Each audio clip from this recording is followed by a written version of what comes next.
Hi, I'm Dave from boyinaband.com, and welcome to Day 2 of the 7-Day Song on Dirty Dubstep. Yesterday in Day 1, we made a powerful driving beat. Today in Day 2, we'll be attempting to recreate the sound of a giant robot tearing open the space-time continuum, otherwise known as the bass. So, we'll get a combinator, name it space-time tear.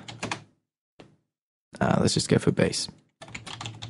And inside it, right-click, create line mixer 6:2, followed by Thor, initialize Thor, open it up with show programmer, fasten your safety belt, and say your last goodbyes. Make another analog oscillator, followed by a wavetable. Make sure analog oscillator 1 is on the sawtooth mode, take it an octave up. The second one will have as a square wave. Be sure to move this pulse width knob here to the middle, so it's not a thin pulse wave, it's a nice big square wave. And the wavetable turned down to synced sine, and we'll move that an octave up as well. I'll just add in some notes now, which I'll explain later. Okay, so those notes are in now, and I've soloed out the bass, so let's take a listen to what we've got if we run these two through.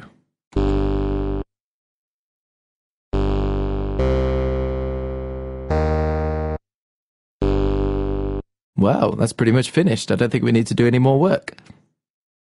I'm lying. Turn the amp envelope sustain up to full so you don't lose any volume over time. And it's not really sounding much like a dirty bass now, is it? First, let's get the tone so you can hear it before we start morphing it with envelopes. A good place to start is the wrapper, yo? So turn on the shaper, turn it down to wrap with a W. And if we bring up the drive, take a listen to what it does to the sound.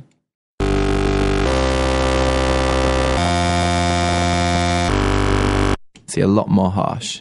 Make sure you bring that drive nice and high up into about the 80s, and that's in terms of parameter value, not musical context. As far as I'm aware, Wham never ventured into brutal dubstep. And this violently distorts the signal, giving the first signs of a growl to the bass. Let's add a bit more of a robotic metallic overtone now. Take things into Decepticon territory. In the modulation bus routing section, which is this bit down here, link oscillator 2 to oscillator 1 frequency modulation.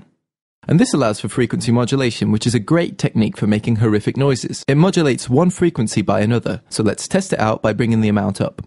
I'll just send the first oscillator through so you can hear it clearly. So just on its own, it sounds like this. And as we bring it up,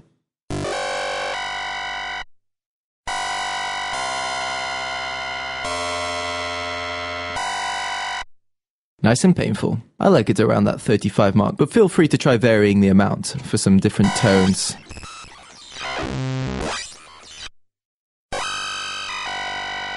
Okay, so if we put those back through, we have our basic tone. So let's get it moving. In the Show Programmer section, up here in the combinator, click Thor, and here where it says Rotary 1, change the target to Filter 1 frequency. Make sure the filter envelope in the filter is down to 0, and then listen to how it sounds with this envelope I copied and pasted in.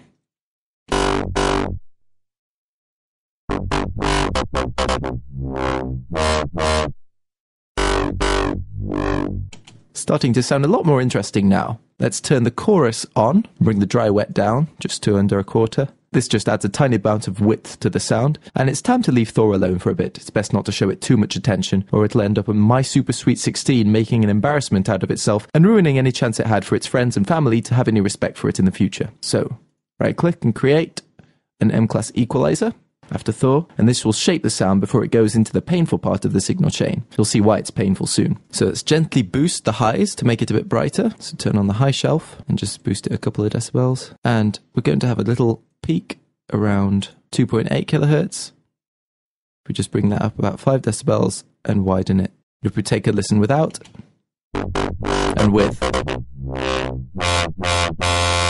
just brightens it up. Now, let's start to do some drastic stuff. In Param 1, take the gain fully down. Now, in the Combinators Programmer again, select the EQ, and for Rotary 1, change the target to Effect, Param 1 Frequency. Now, this is going to make it wobble with that frequency, adding another modulating element to the sound.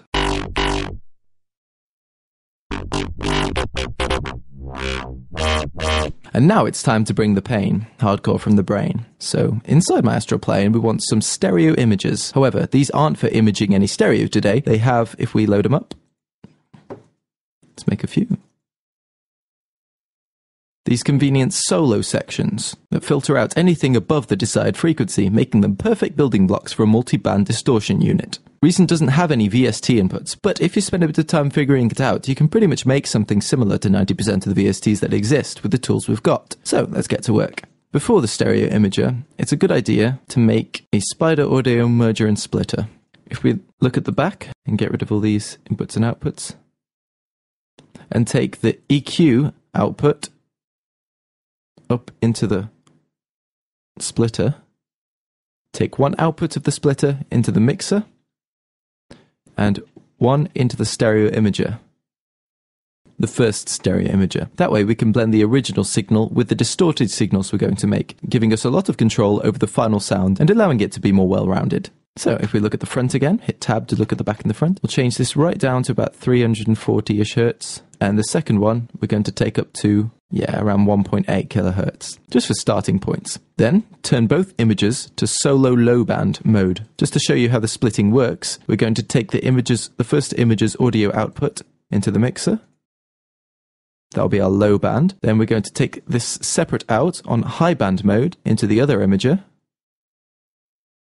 Take the output from that into the mixer. That's our middle band. And then once again, separate out high band and take that into the mixer as well, and that's our high band. So if we take a listen and solo them, here's our low band on its own, bring in the mid, and the highs.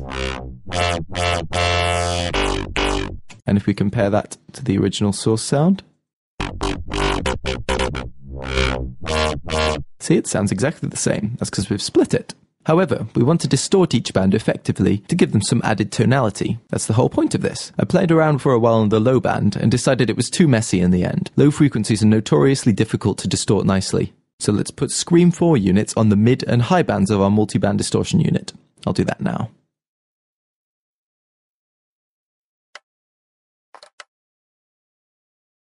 So the output for the mid, go into that one, then into the mixer. And the output for the high into this one, and into the mixer. If we solo out the mid band for a second, I'm going to go for some tube distortion with half P1, and we're going to take the P2 down a little bit as well. No cut or body. Take a listen.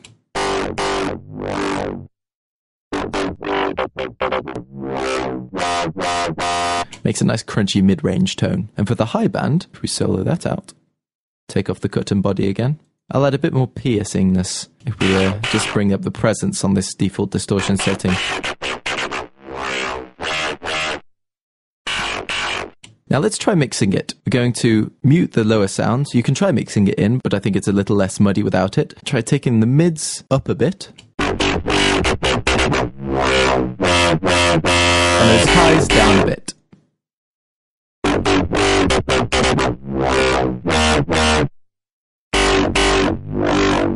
And take a listen to it without the original signal, and then with. It really helps to tie it together. Now, a few more bits before the end. We're going to right-click on the mixer and make ourselves an EQ. Let's move it up. Make sure it's not a send. Take it out from the master out to the input, audio output to the combinator. And this EQ is so we can mold the sound after the distortion. A slight boost in the mids will be a nice place to start. So if we bring that to about 450, about 5 decibels, nice and wide, 1.5. So I take a listen to that. And we're going to have a cut. Yeah, just leave it there, the default around 900. And we're going to have quite a considerable cut. Again, nice and wide. So just boost the lower mids a bit, make it a bit crunchier in that tone, that area.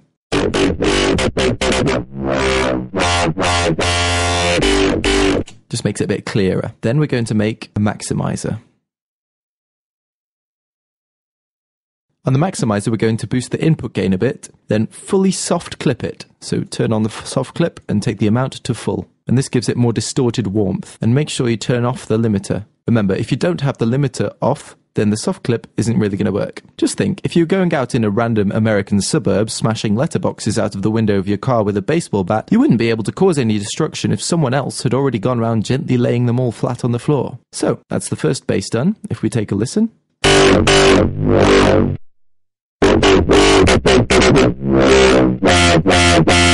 Let's put in the beat as well for some context.